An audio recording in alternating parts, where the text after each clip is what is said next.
turabasuje neza inshuti zacu aho muherereye hose mu mpera zose z'isi, mu bice bitandukanye by'isi, mu Rwanda, mu bihugu bituranye n'u Rwanda, muri Afurika hose, i Burayi, Aziya na Amerika. Tubahaye ikaze ndetse tutibagiwe na Australia. Bari muri ibyo bice byose badukunda, badukurikira, tubifurije ishya n'ihirwe mu mirimo yanyu ya buri munsi. Uwiteka Imana abahire, abahe umugisha, abahe imigisha ituruka mu mbaraga z'amaboko yanyu. Rero uyu mugoroba turagira ngo tuganire, nzanye ikiganiro kivuga kuri robo. Ushobora kwibaza ngo kuki Francois Official tuzanye ibya robo? Zubije amaso inyuma muri za 1997, ibihumbi bibiri,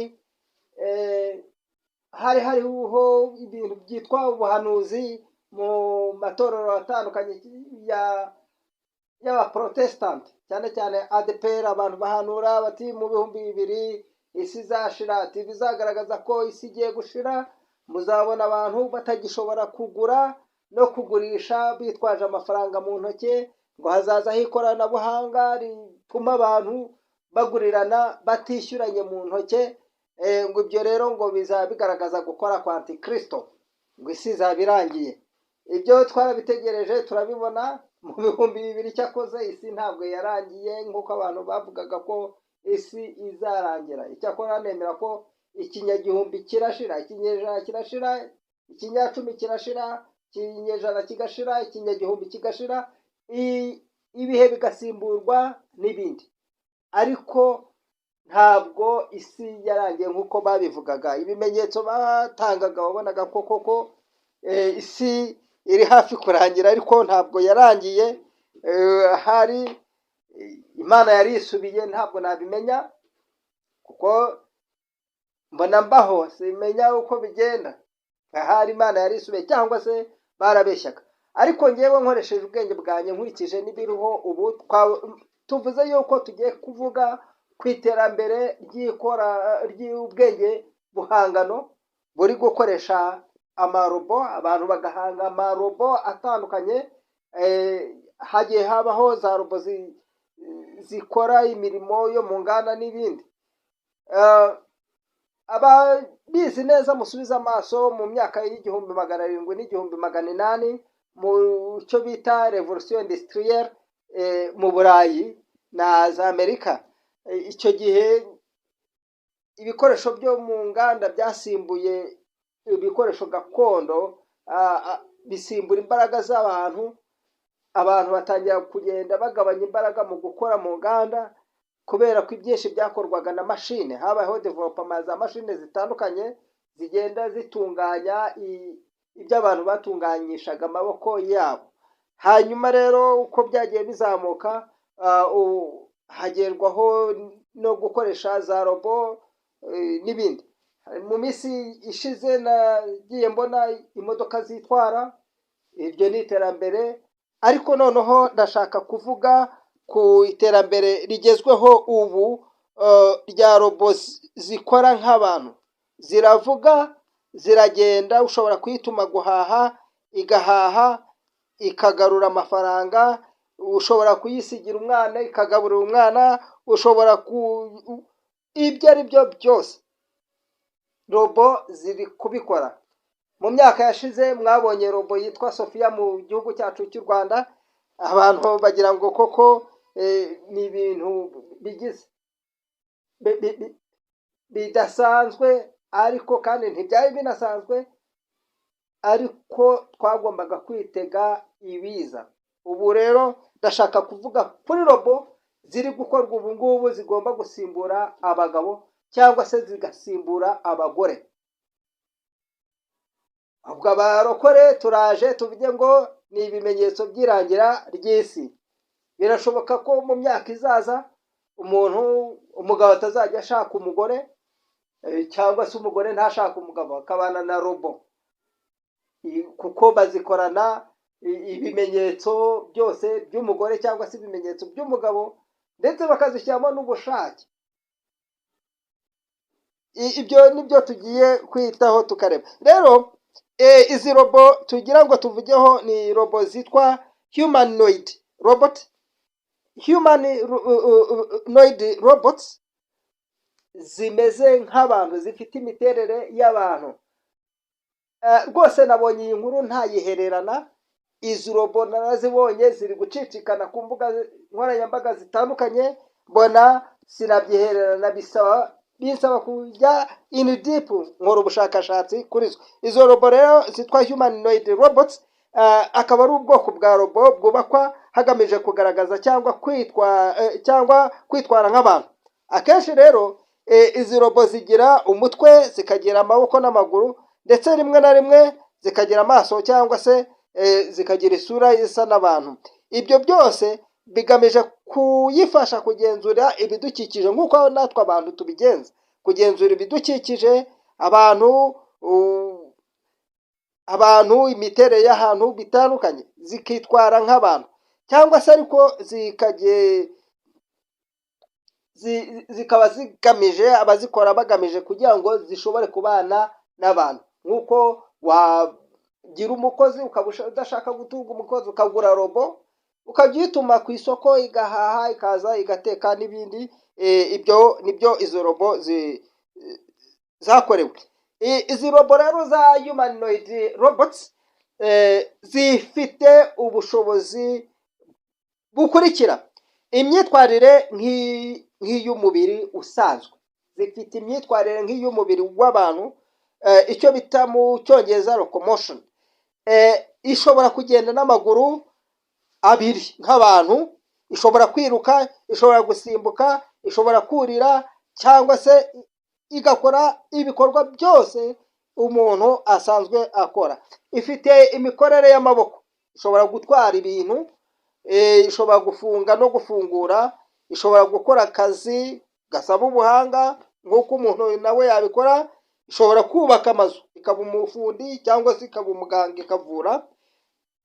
Munyihanganire, ibyo ni ibikorwa byose robo ishobora gukora. Mu mafoto muragenda mubona izo robo muri video iri kuri iki kiganiro cyanyu, murabizibona uko ziteye. Mu by'ukuri nagashya. Ibi bintu namwe ntabwo bisanzwe, murabyibonera rwose. Izi robo rero zishobora kugira ubushobozi bwo kubana n'abantu, kuko muri zo zikoranye imiterere cyangwa se caractère yo kubana n'abantu. Mu mibanire yazo n'abantu, zibasha kuvuga, zigasubiza ibibazo, zishobora kugaragaza amarangamutima mu maso, zikishima, zigaseka, zishobora kurira, zishobora kurakara, zishobora gukora ibintu byose, ndetse zishobora no gusobanura imvugo n'imyitwarire y'abantu, uko abantu bitwara mu buzima bwabo bwa buri munsi. Zifite ubwenge rero bw'ubukorano, bw'ubuhanga. Ubwo bwenge murabizi, ababisobanukiye, bwitwa AI intelligence. Rero ubu bwenge bw'ubukorano bukoresha iyi robo cyangwa se iyi AI ikoresha machine learning na computer vision kugira ngo imenye ibikoresho abantu cyangwa se ibyo ivuga n'ibyo ivugwaho. Izi robo kandi icyo zigamije mu buzima bwa buri munsi nagiye mbikomozaho, icyo zigamije ni kwita no gukora ibyo abantu bakoraga mu buvuzi. Izi robo zajemo zifasha rero abarwayi mu kwita ku barwayi, cyangwa se zigafasha mu kwita ku bafite ubumuga, urugero nko kubafasha kugenda cyangwa se kuvuga. Mu burezi izi robo zaraje, murabizi, ababikurikiranira hafi muri Minisiteri y'Uburezi n'ubu ngubu harimo imikorere ya AI, ubwenge buhangano bushobora kuvanga amanota bugahereza buri munyeshuri amanota. Ubwenge buhangano bugafata abanyeshuri bukabaplasa, umwe ahangaha undi hariya bikurikije amanota bagiye bagira. Ariko kandi mu byitegure rwose, barimu bagenzi banjye, mu byitegure mu rwego rw'uburezi izi robo zishobora kuzabasimbura kuko zigisha neza kurenza abantu, zishobora gusobanura ibintu neza kurenza abantu, zishobora kuzabasimbura. Murya muri menge munyihagarira abari kwiga icyongereza rwose mushyireho imbaraga kuko izi robo zigiye kubasimbura mu minsi iri imbere, kuko izi robo zifite ubushobozi bwo kwigisha abana kurusha mwarimu usanzwe. Izi robo zifite ubushobozi bwo gufasha abanyeshuri kumenya ikoranabuhanga, zikabigisha ikoranabuhanga. Murumva rero ko ntabwo byoroshye. Ubu ngubu ibintu biri show, ariko muraza kuza turagera ku kantu gakomeye cyane kurusha ibindi. Mu nganda rero nabivuze ko izi robo zakorewe gufasha mu gutegura ibintu biremereye no gukora ibindi bikorwa bikomeye, cyangwa se bikarishya aho umuntu adashobora guhura n'impanuka. Zikora kandi mu bukerarugendo n'imyidagaduro, gufasha gusobanurira abashyitsi ahantu runaka, gutanga amakuru mu ngoro ndangamurage, cyangwa se kwerekana imbyino. Mu bushakashatsi izi robo zifasha kugenzura imirimo mu isanzure cyangwa mu nyanja ndende, cyangwa mu bice abantu badashobora kugeramo mu buryo bworoshye. Izi robo rero murumva zigiye gukura bamwe ku kazi. Bamwe turatashye bamwe turatashye kubera robo. Abagore mu ngo noneho mwitonde cyane. Abagore mu ngo murabizi ko abagore nibo benshi ku isi, ko ubushakashatsi bwagaragaje. Ibaze noneho niba abagore ari benshi ku isi bakaba bagiye no gusimburwa na robo ishobora gutanga ibyishimo ku mugabo nk'uko umugore yabitangaga. Murumva ko ntabwo ari ibintu byoroshye bavandimwe. Abagore murayerye muri menge, ariko kandi n'abagabo bagomba kurya bari menge, kubera yuko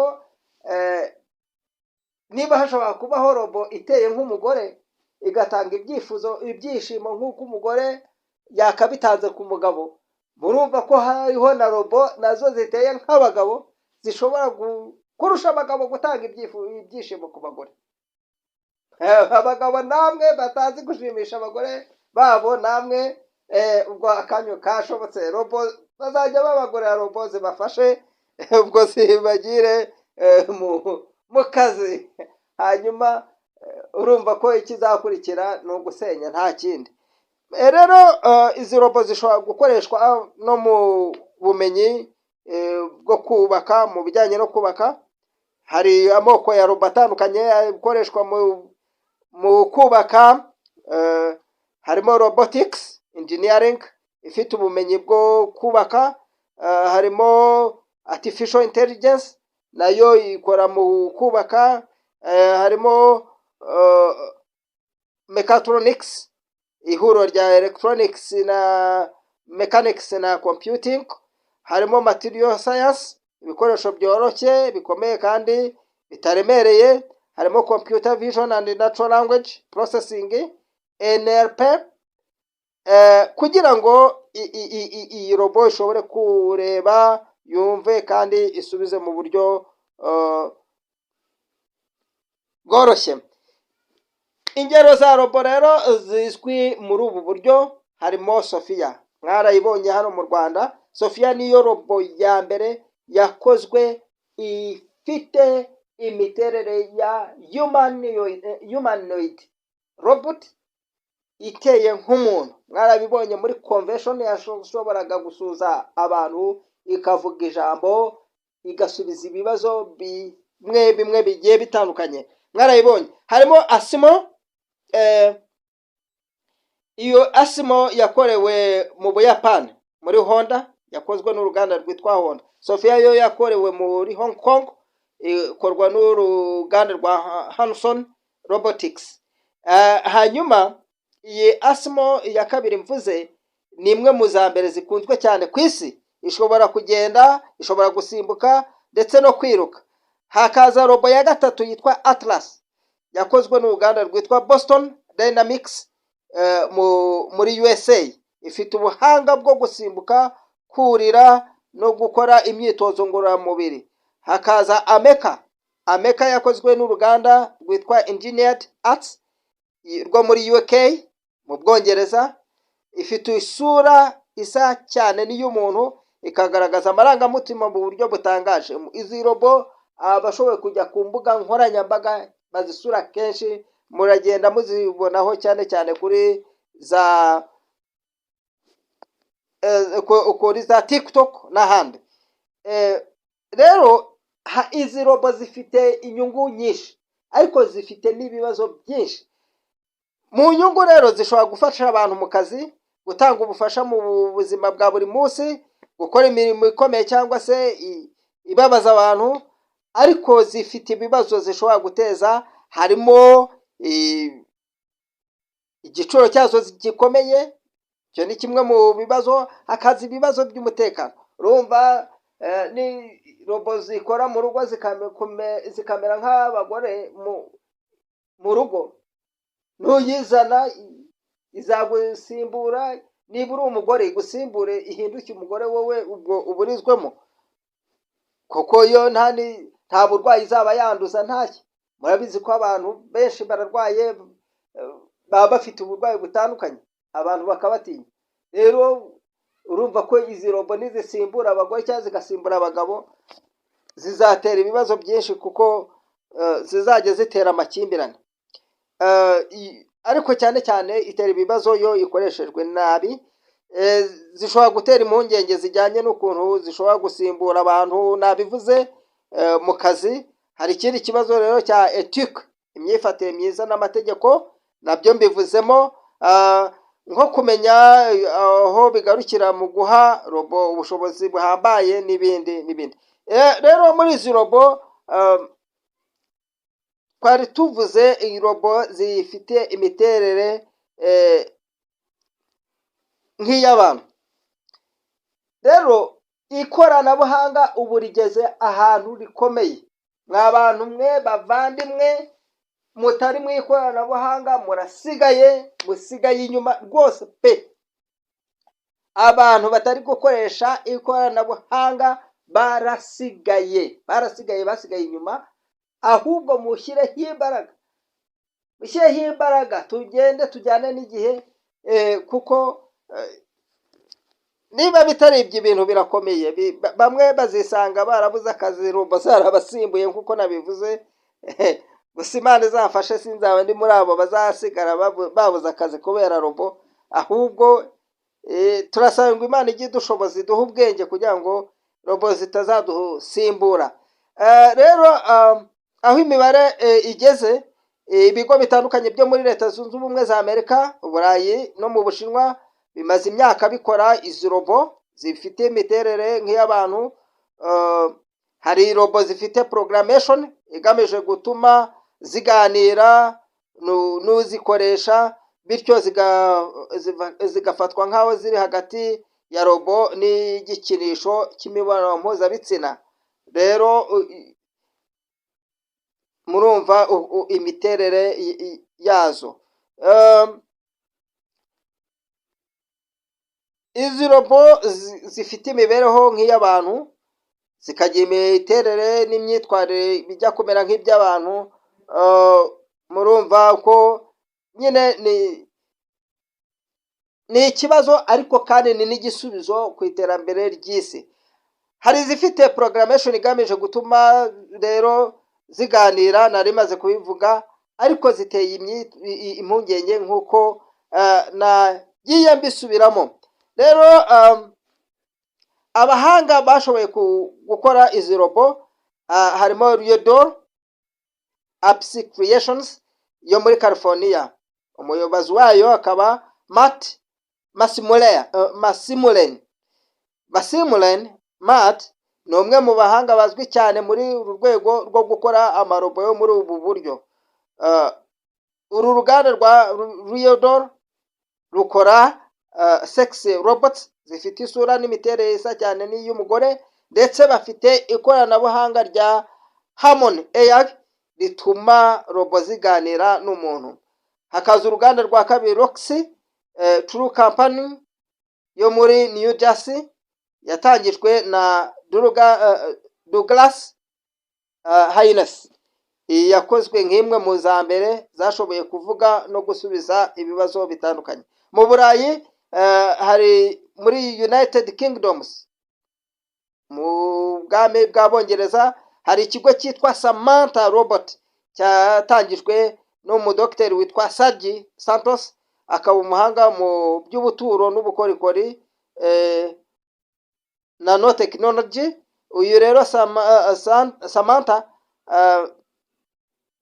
iki kigo cya Samantha gishobora gukora robo, bakoze robo yitwa Samantha ishobora gusubiza ibibazo, kwerekana amarangamutima amwe, ndetse ikagira gahunda ishobora gutuma ikora imibonano mpuzabitsina. Ibyo nashakaga robo rwose, robo igakora imibonano mpuzabitsina. Aba bahanga rero ntabwo boroshye. Uyu mugabo uyobora iki kigo cya Samantha Robot, uyu Dr. Sergi cyangwa se Sergi Santos, rwose yagiriye abantu, yakoreye abantu aho bifuza. Abantu benshi bakunda imibonano mpuzabitsina, kandi nta mugabo uyanga, n'abagore ariko kandi nabo ntibayanga, barayikunda. Urumva rero ko yabakoreye za robo, babandi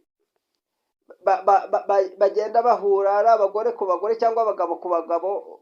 Murumva ntabwo muzongera kubikora, kugira ngo ujye gukora ibintu by'umwanda nk'ibyo, wakigurira ka robo mukajya musambana nta kibazo.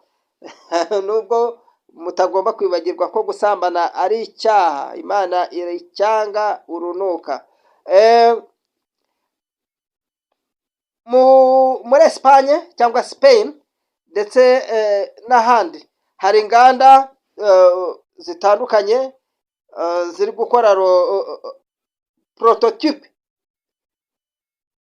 prototype zishushanya nk'abagore zifite AI, ubwenge buhangano, hanyuma zikagira imiterere nk'abagore. Mu Bushinwa, Ubushinwa bwabaye isoko rinini mu gukora sex dolls no kuzigurisha ku giciro gito.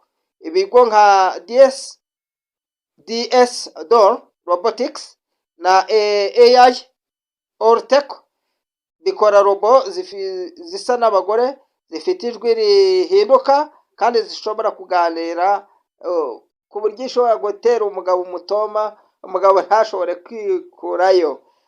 Ubushinwa bufite umuvuduko munini kubera ko bafite ubuhanga mu gukora ibintu byinshi ku giciro gito kandi bakabikora byihuse. Rero murumva ko ibintu byateye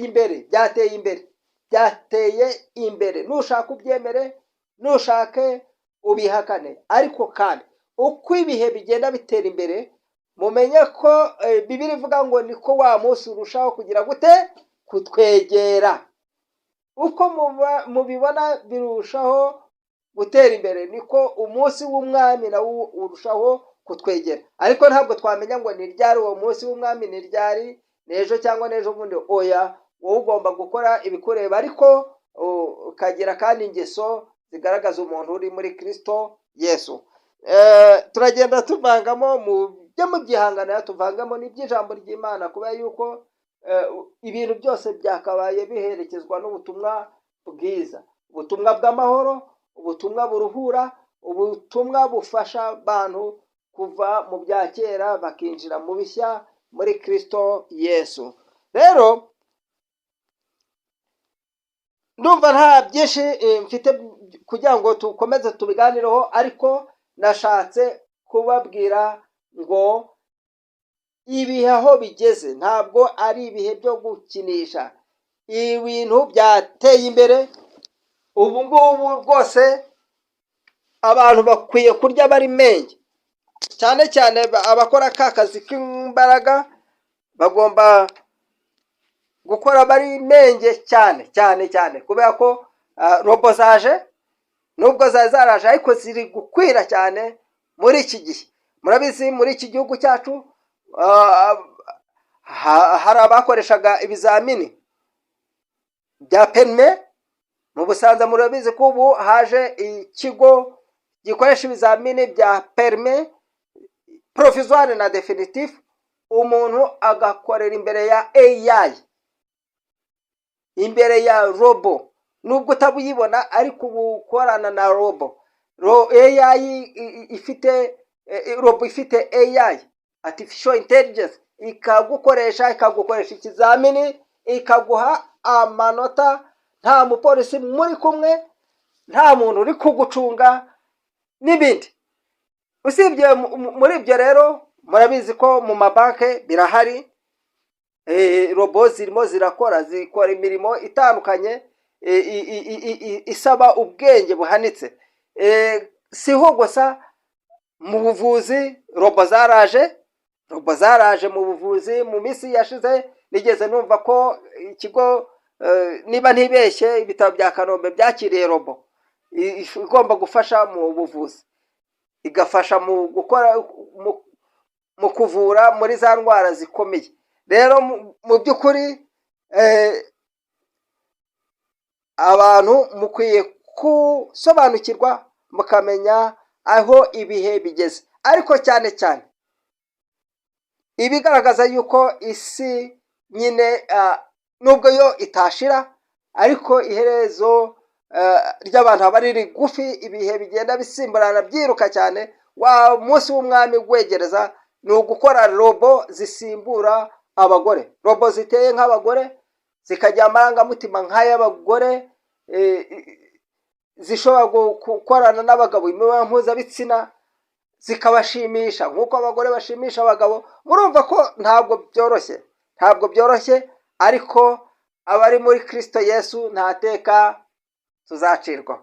Ni ukuri, ntateka abari muri Kristo Yesu bazacirwaho. Numva rero ko narangiza iki kiganiro, abari muri Kristo Yesu mwese mwe kugira ubwoba ngo muterwe ubwoba n'ibiza ibyo mubona. Izo robo abazibona uko zigenda, uko ziganira, uko bagera kure bakabona uko zisambanya abagabo cyangwa abagore, murabibona. Ariko abari muri Kristo Yesu muhamemo, ntateka muzacirwaho rwose. Bizajya biza bibasige, bigende haze ibindi, kuzageza igihe cyanyu kigeze cyo kubonana na wa mwami wacu waducunguye. Mugire ibihe byiza rero, turabakunda. Kuri Francois Official nakagaruka, ariko kandi nimutwandikire, muduhe comments, mugaragaza ibitekerezo byanyu, muduhe inyunganizi ku biganiro dukora, mudukosora aho dukosa rwose pe, turabibemerera. Mukore like ku biganiro byacu, ariko kandi twongeye gutumira abantu bareba ibiganiro byacu batari bakora subscribe. Turabasabye tubinginga, nyabune niba ufunguye iki kiganiro ari ubwa mbere ugifunguye, utari wakora subscribe, kora subscribe. Iyo ukoze subscribe ukanda ahantu handitse subscribe, hanyuma ukabona akazogera ku ruhande, ako kazogera ugakandaho, ugakanda ahantu handitse all. Iyo ukanze ahantu handitse all, bivuga ngo all notifications zizajya zikugeraho, nidushyiraho ibiganiro bikugereho. Ariko niba warakoze subscribe ni byiza, warakoze cyane, kandi rwose turabashimira yuko mukomeza kutugaragariza ibyiza. Tugeze ku bantu 270. Rero ndabasabye, ndifuza abantu 730, abantu 730 mubishatse mu kwezi kumwe, cyangwa se ibyumweru 2, cyangwa se icyumweru kimwe. Abantu 700 naba nababonye rwose pe. Mubishatse iyo nkunga mwayintera. Ariko kandi iki kiganiro niba ukibonye, gikorere share kugira ngo kigere kure, mudutere inkunga, natwe bidutere imbaga zo gukomeza kubagezaho ibindi biganiro. Murakoze rero, muri inshuti zacu z'akadasohoka, turabakunda. Ciao ciao.